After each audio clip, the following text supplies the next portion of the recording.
Hello lovelies, welcome back. Today we are making rice noodles, so keep watching if you want to see how I made this. First I'm going to season my chicken thighs, which I cut into strips, and fresh prawns.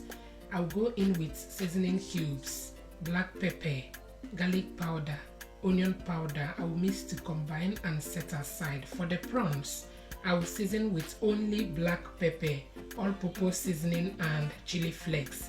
I will mix to combine and set it aside to marinate. Next, I will add butter in a pan, allow it to heat up. I will add the prawns and allow it to fry for 3 to 5 minutes on both sides. Once that is done, I will take it out and add vegetable oil for the chicken.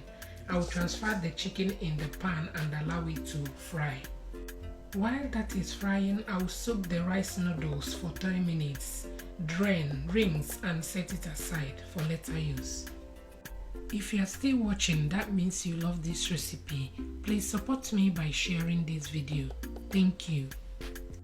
At this time, the chicken has fried to my liking. I'm going to scoop it out and set aside. In the same pan, I will scramble my egg. I will keep mixing until it is well scrambled.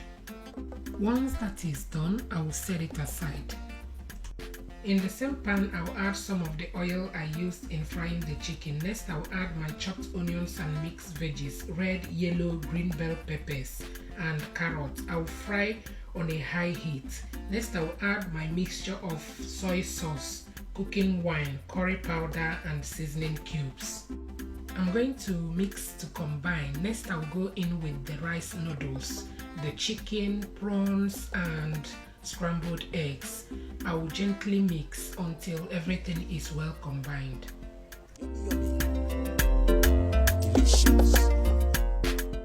Next, I will garnish with my spring onions, and we are done. I hope you enjoyed watching today's video.